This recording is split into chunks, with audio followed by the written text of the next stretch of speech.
Hi guys, the episode that you're just about to listen to is generously sponsored by our affiliates Board Game Crate.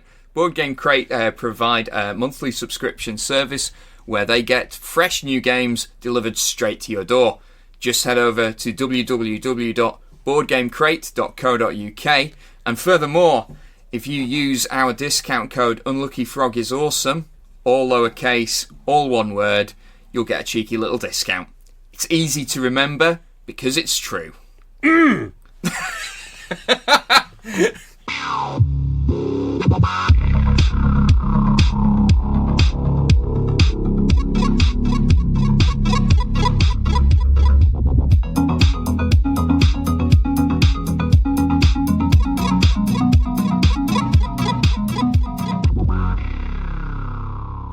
Hello and welcome to the Unlucky Frog Gaming Podcast. You are joined by your usual hosts, Josh Hartley and Ben Porter. Ben, how are we doing? Doing alright. So, I think, given that we've got our annual Secret Santa episode coming up and then we're going to have a break for Christmas, we thought this week we'd talk about gift ideas. Yeah. Because, you know, some people will actually be buying gifts right now. Yeah. Rather than like last minute, like I do. So, I mean, I guess some people probably think they've got this all sewn up with like the 2-for-1 in boots, but for those of you who maybe want to put a bit more thought into things, for those of you who love your relatives and friends, this episode's for you. I get my lunch from Boots, so I've got like 14 quid to splurge on, like some Christmas presents. It's usually like a set of novelty pants. It's like the generation game, isn't it? A set of novelty pants. Yeah. A selection of spices. A Lynx Africa set. Yeah. I never used to get the Lynx Africa sets. Was that a thing in your household? Not in my household, but it was one of those gifts that I got. It's like, oh, this is the person that doesn't care about me but feels obligated to include a gift for me because they're giving out a gift to another of my relatives. What were like the sort of recurring gifts that you would get at every Christmas? Lynx Africa for sure. Yeah. Maybe they're trying to tell me something there. I don't know. No, but this is what I'm saying. That was apparently just a thing that all guys got. Oh yeah. Like, I never received it. Yeah. But I've made it quite clear that toiletries, no. Yeah. As a gift, I use toiletries. Obviously, I am not a smelly bastard.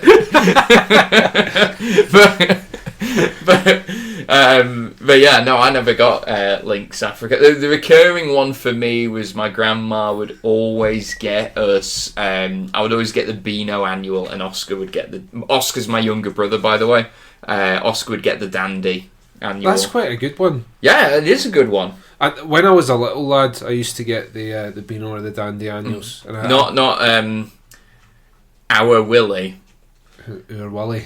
Our Willie. Yeah, you've got a sort of dirty look in your eye when you say that. I'm smiling because I'm aware that I can't say it properly. But that's simply it. Just say Our Willie. Or Wally. That'll do. That'll do. What do you mean that'll do? I did exactly what you said. Oh, it was close enough. Close enough. No bad for a Sassenach. Aye. So no Bruins then?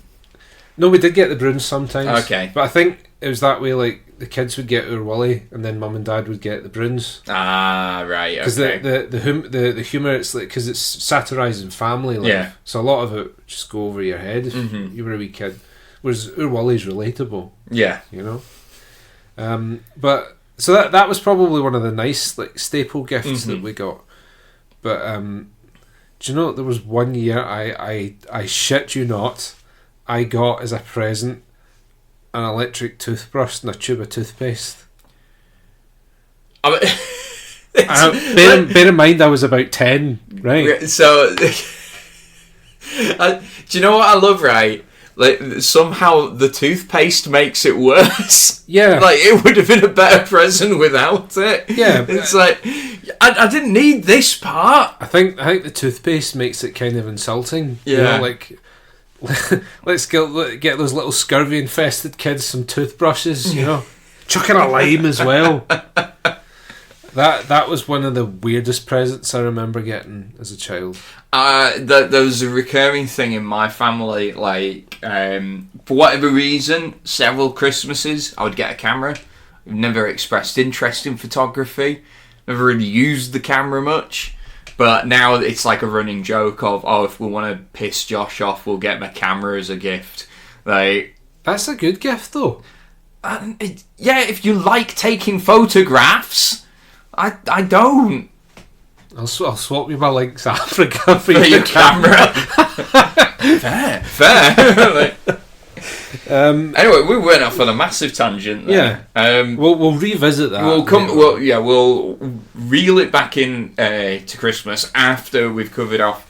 Is there any significant news this week? All the big companies have got their things out now, haven't they? So Essen was probably like the last big release window, because you need to get your stuff on the market before Christmas, right? In order to get a good run at it. So release-wise, things have pretty much slowed down. Probably won't pick back up until January, I don't think. Mm-hmm. But they've got a couple of little announcements, and funnily enough, they're both for the new year anyway. Mm-hmm. So Games Workshop are partnering with Hatchet to do another part work, like they did the 40k Conquest. Yes, and this is going to be Age of Sigmar themed. Yeah, so they're calling it Mortal Realms. Shocker. Yeah, and it's the same idea where at the end of your subscription you're going to have amassed 2 armies and a bunch of scenery to use in the game, and they absolutely slash the prices on this. So you're gonna if you're interested in doing it, if you're interested in wargaming and collecting figures at all, it's great value for money. And you're definitely going to want to get in. It's actually like very counter-intuitive to these usual types of magazines, where like you spend £200 accumulating like £50 worth of stuff. Yeah, but it's the other way round. Yeah, I mean, obviously over time, over the span of the subscription, you're probably talking about hundreds, if not thousands, that you will spend. But we're talking about like a 2-3 year. Subscription. I think the 40k one was really good. I mean, you'd get like tanks and big Gribblies and characters, and you'd get it was substantial. Yeah, and they actually put when they announced this, they put a photograph of everything that you get over the span of it, and it's some pretty good stuff. Like in the Stormcast one, it's not just all rank and file. They've got some of the the monstrous cavalry. They've got the Celestant Prime. He's like the big poster boy. The Night Haunt get a couple of the special characters. That's like the Reaper on the Nightmare steed. Yeah. Lady Linder is in there. Oh, so sweet! Imagine they'll do the same thing with Conquest, or the similar thing with this as they did to Conquest with the bigger kits. They release them over several, yeah. That makes sense. Yeah, just means you have to wait to get like the next half of your kit. So this, I believe, is launching on the 8th of January. Okay. That's when all the magazine subscriptions start, in case you hadn't noticed. Yes. And I have heard people say that Hatchet's customer service is abysmal. Okay. And what they do recommend is, if you're wanting to subscribe, is to either go through Forbidden Planet. All right. Okay. Or if you know a reputable newsagent, because I did hear some people saying that with some newsagents, what they were saying was that no, we didn't get any in, and they were all appearing on eBay. Quite a markup, because there was a tisk. What they did with Conquest and what they're doing again is they do a figure that you can only get through this. So that tends to be the one that mysteriously that shipment didn't arrive, because it's the only way you can get that character, and people will pay crazy money for the old plastic crack. It's good stuff. Yeah, it's good stuff. So are you going to subscribe to it? I have subscribed. Yeah. Cool. Looking forward to seeing that.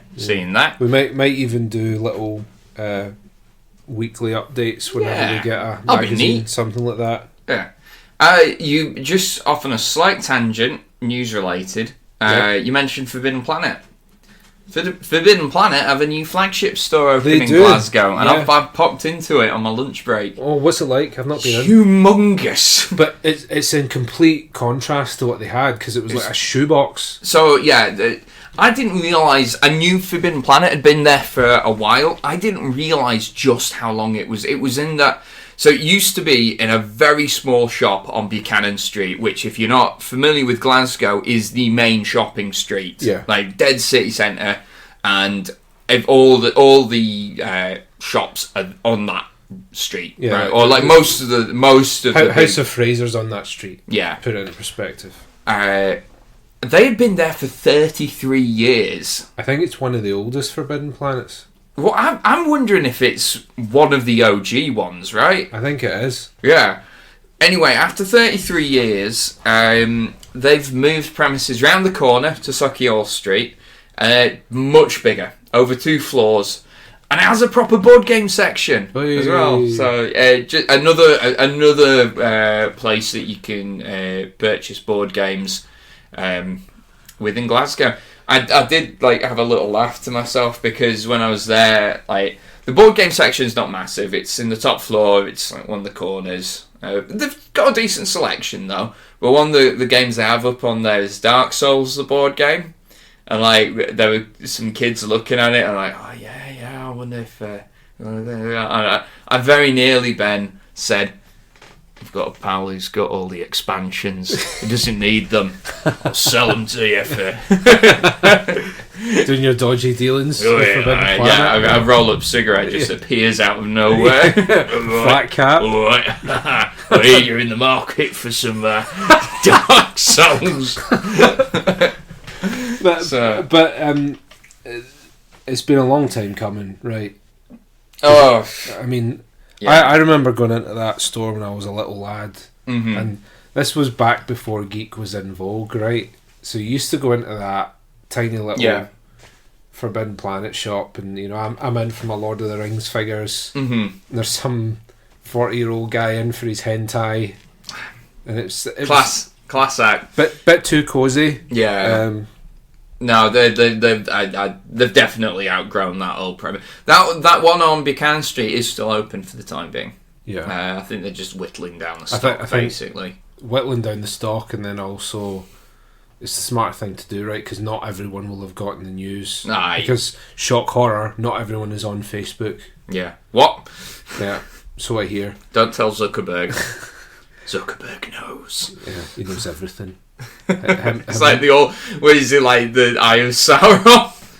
Yeah, I was gonna be a lot more kind and say like Charles Xavier. Right. Oh, okay. No. I think he's more like Eye of Sauron. More applicable, I think. But I've got quite fond memories of that little shop. Yeah. Like, for all we've painted it in quite a negative light, I actually bought a lot of my original Lord of the Rings figures from there. I think my sister's got them now because she collected them a lot more than I did. But I bought I had the Witch King. Nice.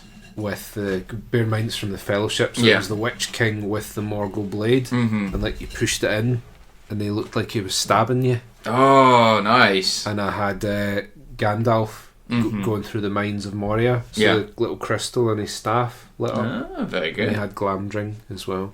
Nice. I think they're worth a lot of money now, but you know, we were kids, took them out of the box. Yeah, toys are meant to be played with, guys.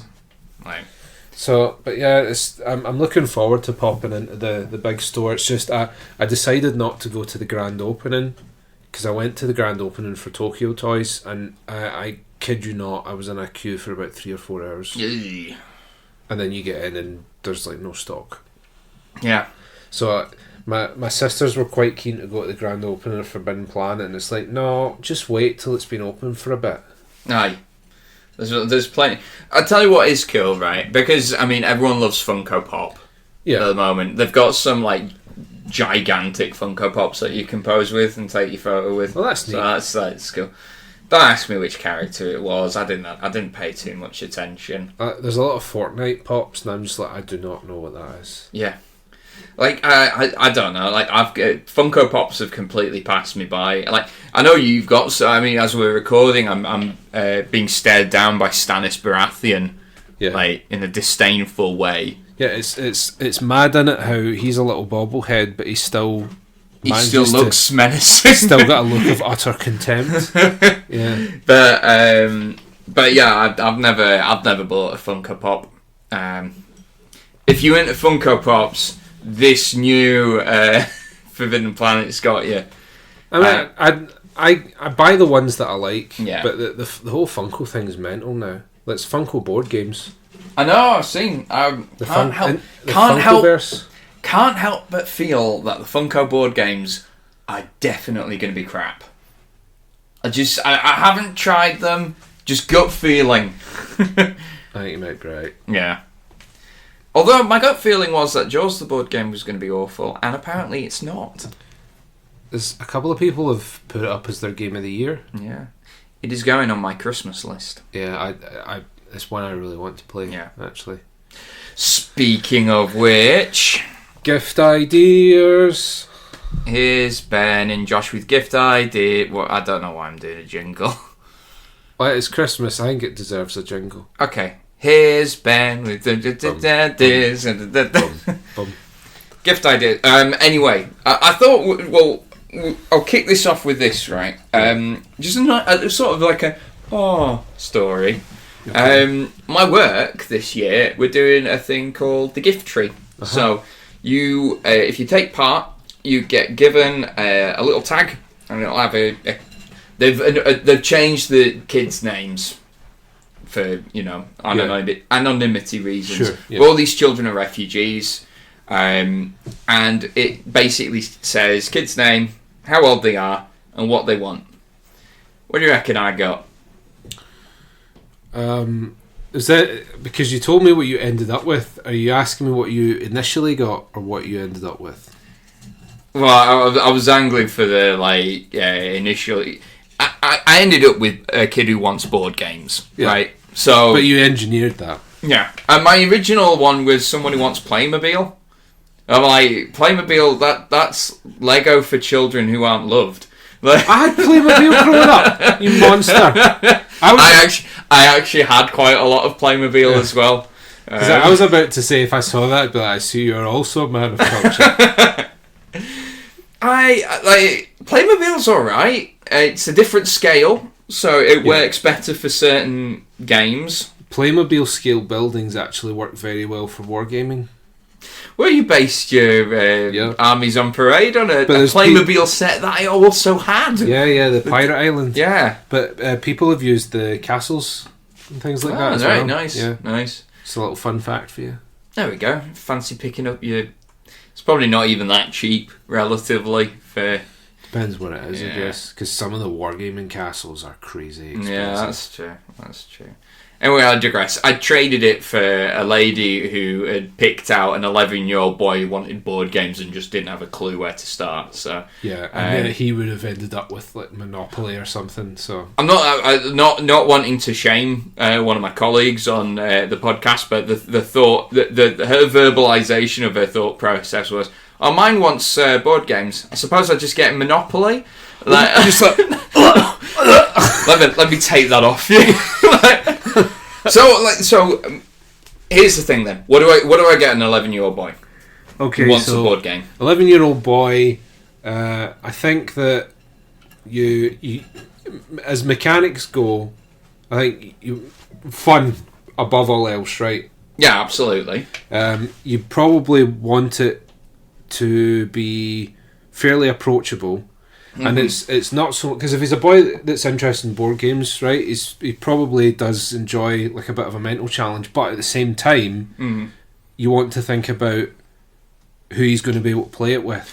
And the other thing is, like, I obviously have no idea who this kid is. If I knew who I was buying for, which you, dear listener, I hope you know the person that you're buying gifts for. Yeah. You probably have a better idea on, like, you sure. know. complexity that you could go for. Whatever. Yeah, but you have to speculate a little, and you have to think he's an 11-year-old boy.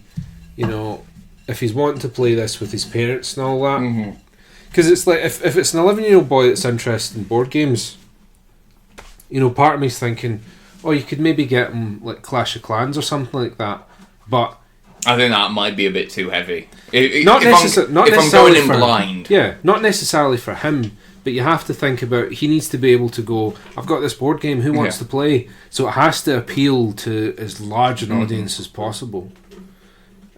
So we both agreed right away that the Dice Chucker King of Tokyo would be perfect. Yeah, and specifically King of Tokyo rather than King of New York. Yeah, like King of New York's great fun, but like it adds complexity to it that it doesn't necessarily need.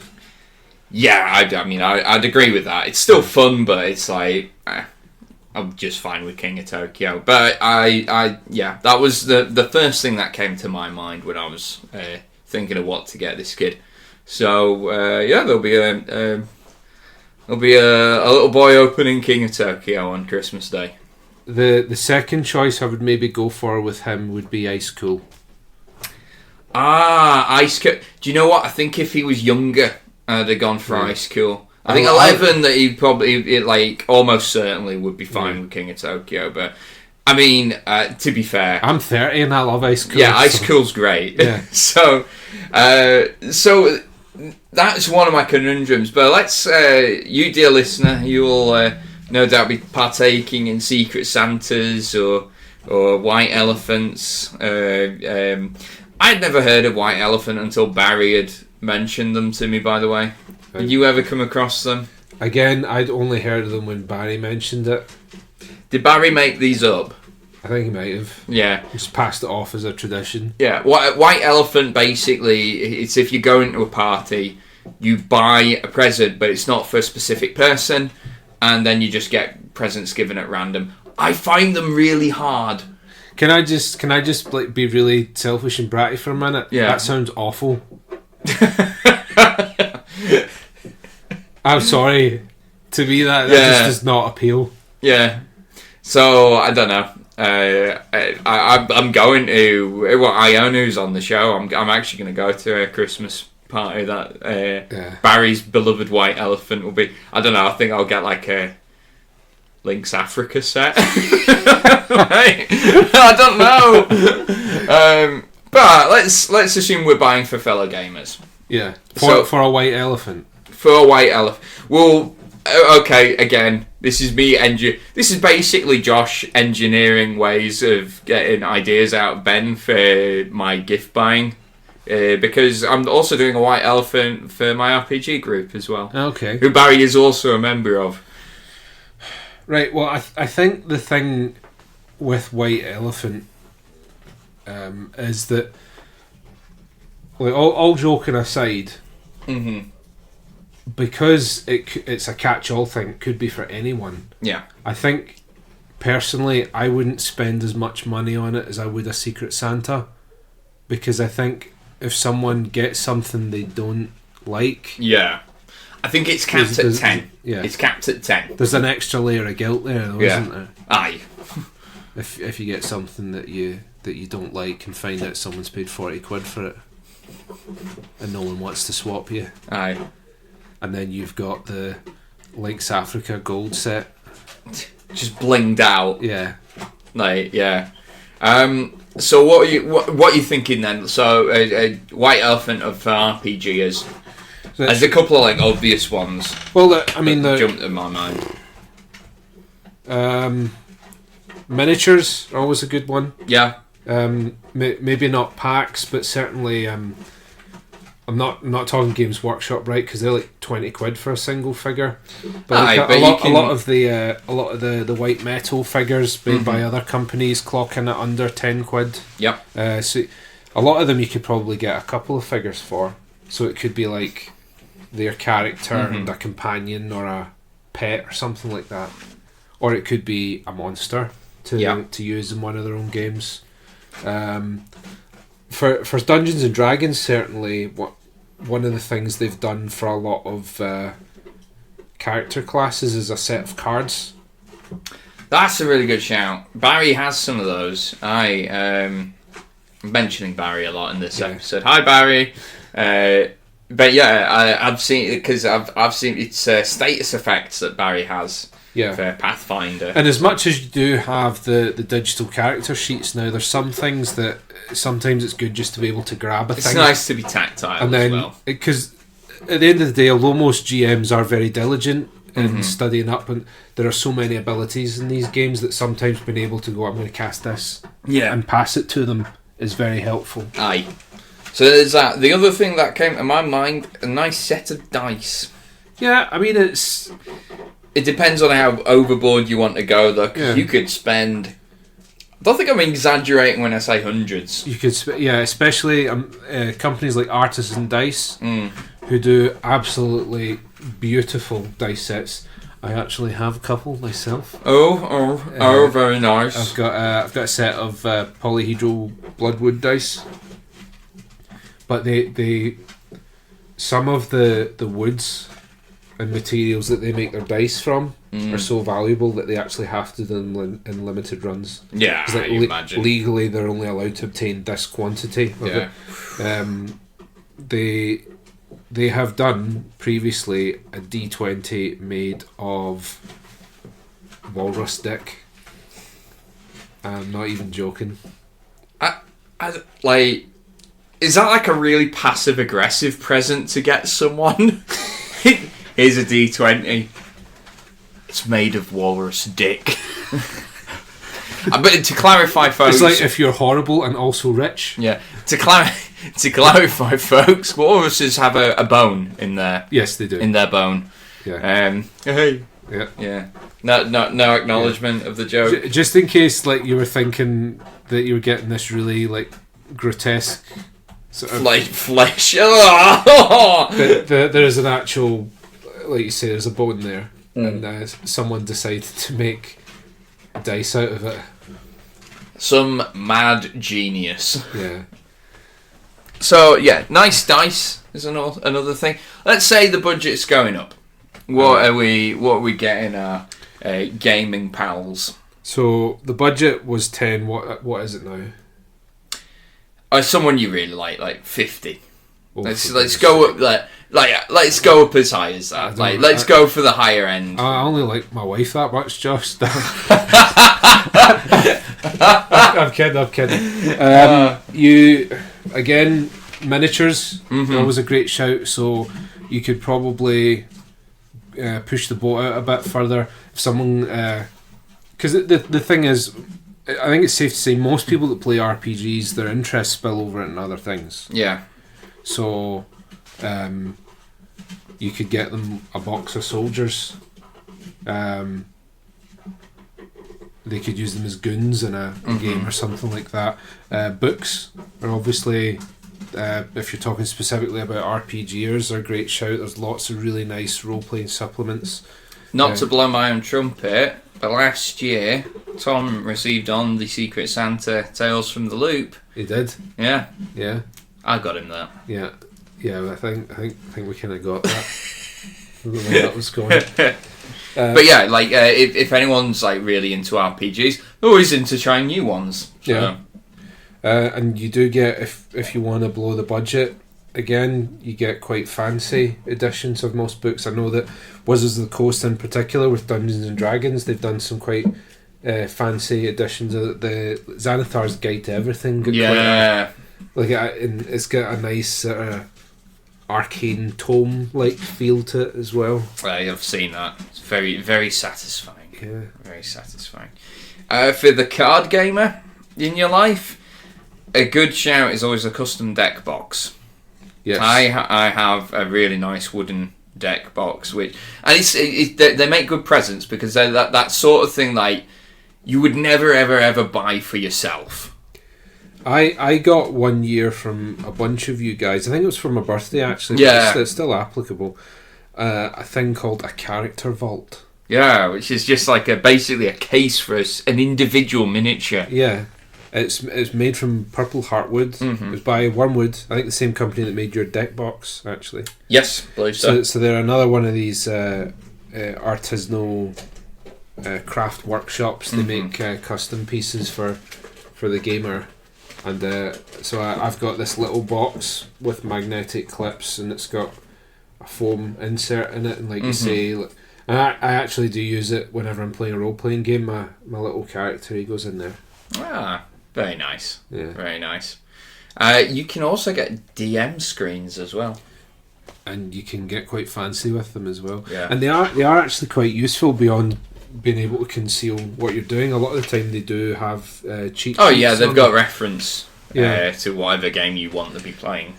So they are very useful. And of course the other, like, if you're going up to £50, you could just buy them a board game. Yeah, that's true. That is very true.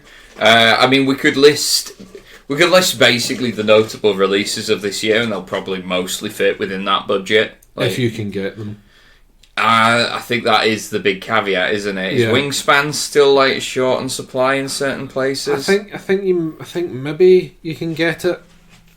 I'm not, because I've actually got one. You've not had to look. I've not had to look. And I believe Wingspan's RRP is about 55, and because demand for it is still fairly high, I don't think that's coming down anytime soon. Quacks of Quedlinburg. Yeah. I think that one's a bit difficult to get a hold of at the moment, because it got quite a bit of attention with Game of the Year. Because that's the other thing, is that games like Wingspan, they were available for a time, then as soon as Spiel des Jahres gets announced, they disappear again. Yeah. Ezio the Tortoise has been exceptionally noisy during this recording, by the way. He's going ham. He's going full pelt. Yeah. He's been like that for like 20 minutes. So, I mean, a little fun fact for anyone that doesn't know much about tortoises is the myth about them being slow is just that. Yeah. They're basically little solar batteries, and once they get a bit of heat and a bit of vitamin D, they go mental. Yeah, and they can actually get a sprint on. Yeah, and he's got a lamp that gives him. Yeah, you've put a daylight bulb in there, haven't you? Yeah, and he is going nuts right now because they're territorial as well. So he actually patrols. Oh, no way. Yeah. That's quite cool. Like a little soldier. Yeah, like, see if he encounters another male tortoise, they will actually fight to the death. They're insane. Wow. Yeah. I didn't know tortoises were so badass. Yeah. There you go. There we are. They're probably the only badass vegetarians. Hey! Yeah. Just get my shots in. Yeah. I own as a vegetarian. I stand by my Oh! Oh, right. Have we got any other gift suggestions then? The other thing is, I think one of the things that a lot of people talk to me about is when you're trying to buy gifts for people who are quite immersed in the hobby, albeit at first you're hit with all these ideas and then you think, oh, but he's probably got a lot of that stuff. Yeah. You can never have enough accessories. And that might sound like the sort of tabletop equivalent of giving them pants and socks, but at the same time... Do you know what? I've never been ungrateful for receiving pants and socks at Christmas. Yeah. So. And I think if you speak to most board gamers, they're never ungrateful for receiving card sleeves, token trays, dice, yeah, the little rubber bands that you can actually put over the board games to stop them from opening and moving around. Tidying trays. A lot of companies do little MDF things. Like you were saying, you mentioned earlier, the deck boxes for people that play living card games. Having a case. Yeah, I've got my Miskatonic University case for the Arkham Horror living card games. So things like that, you can never have enough of those. Aye. Brushes, of course. If you know someone that likes painting, I am always grateful to get brushes because I go through a lot of them. Yeah, there we are. Particularly synthetic brushes, where the lacquer just wears away in them over time, and they stop. They lose their malleability. Yeah, and you do just need to throw them out.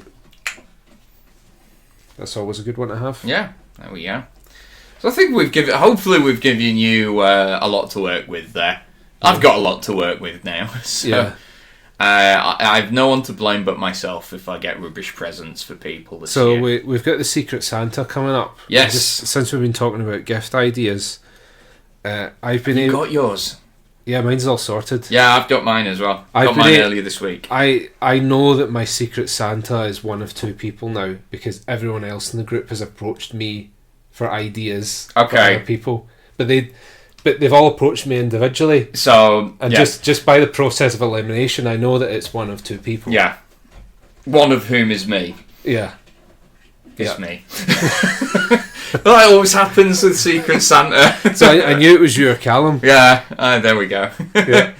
Nah, I think you'll be happy. Yeah. But that's just what happens. See, when you organise one of these things, Yeah.